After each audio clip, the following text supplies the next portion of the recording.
परमेश्वर के धन्य नाम की महिमा हो। प्रभात मनन के सत्र 2625 में आप सभी का बड़े प्रेम के साथ स्वागत करता हूं। आइए आज के मनन के लिए हम पढ़ते हैं यूहन्ना की दूसरी पत्री अध्याय 1:7। क्योंकि बहुत से ऐसे भरमाने वाले जगत में निकल आए हैं जो ये नहीं मानते कि यीशु मसीह शरीर में होकर आया। भरमाने वाला और मसीह विरोधी वही। पढ़ी गई छोटी सी पद में कई सच्चाइयों को प्रेरित यूहन्ना समावेश किया। एक एक करके आपको समझाने की कोशिश में कर रहा हूं। प्राथमिक रूप में एफेसुस और आसपास के क्षेत्रों में प्रचलित झूठी शिक्षाओं का निचोड़ यह बताया गया है। निम्न झूठी शिक्षाओं के अनुसार, जैसे मैंने पूर्व में भी कई बार बताया था, यीशु और मसीह अलग अलग है। यीशु केवल एक मनुष्य था जिनके बपतिस्मा के समय मसीह अथवा परमेश्वर का पुत्र उनमें आया और यीशु के क्रूस पर चढ़ने के पूर्व मसीह उनमें से निकल गया। निम्न झूठी शिक्षा के अनुसार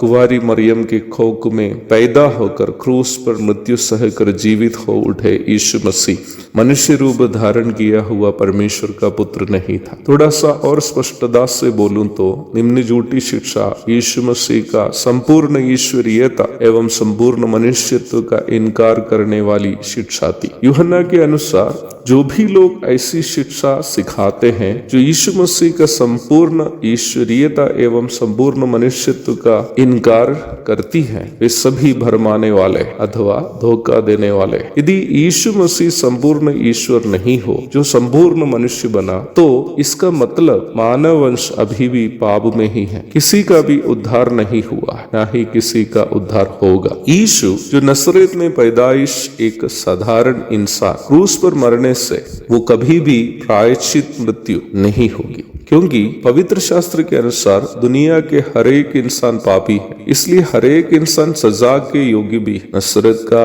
यीशु केवल मनुष्य ही होता तो उनकी मृत्यु केवल उनकी ही मृत्यु होती, ना ही हमारे खातिर हुई मृत्यु। यीशु मसीह की मृत्यु में पापी मनुष्य का उद्धार इसलिए संभव है क्योंकि वह अद्वैत परमेश्वर का एकमात्र मनुष्य अवतार है। यीशु मसीह को यूं ही हम अद्वैत परमेश्वर का एकमात्र पूर्णावतार नहीं मान रहे हैं, बल्कि पक्के प्रमाणों के आधार पर ही मान रहे हैं। अनेकों प्रमाण यद्यपि हो, मात्र 3 महत्वपूर्ण कारण जो जल्दी समझ में आ जाएंगे मैं सीमित शब्दों में कहता। पहला, यीशु मसीह का संपूर्ण जीवन जो संसार में उन्होंने बिताया, उनके जन्म के पूर्व ही अलग अलग भविष्यद्वक्ताओं के द्वारा कही गई भविष्यवाणियों के अनुसार ही बिताया गया था। उनके जीवन के एक पल भी उनके बारे में कही गई भविष्यवाणियों के विरोध में नहीं हुआ। प्रेरित पौलुस भी निम्न सच्चाई को कुरिन्थियों की पहली पत्री 15वां अध्याय की 3 एवं 4 आयत में सूचित किया है। इस प्रकार जन्म के पूर्व ही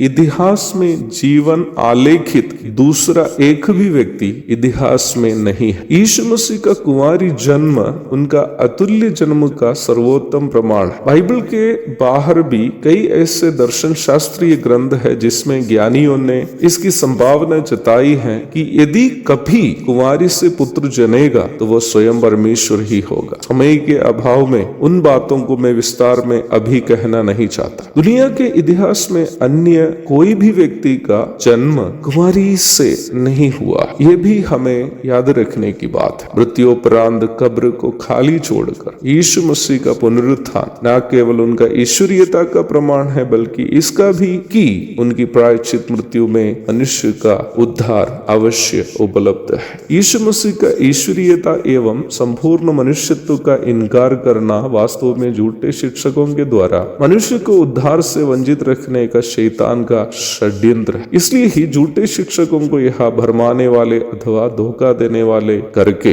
यूहन्ना परिचय कराया है। यूहन्ना यहाँ एक बात की भी सूचना और दे रहा है कि आसन्न भावी में संसार भर में होने वाला महासंकट काल में, जिसका जिक्र प्रकाशित वाक्य के 6 से लेकर 19 तक के अध्यायों में है, संसार पर जिस तानाशाह का शासन होगा उसका भी स्वभाव क्या होगा। मुख्य रूप में वो भी यीशु मसीह का विरोध करने वाला एवं लोगों को उद्धार से वंचित रखने वाला होगा। परमेश्वर के लोगों को वचन की सही शिक्षा को थामे रहने की अनिवार्यता को प्रेरित यूहन्ना यहाँ हमें याद दिला रहा है। एक और शुभ दिन की धन्य कामनाओं के साथ आज का मनन में यहाँ समाप्त करता हूँ। प्रभु आप सबको आशीष दे। आमीन।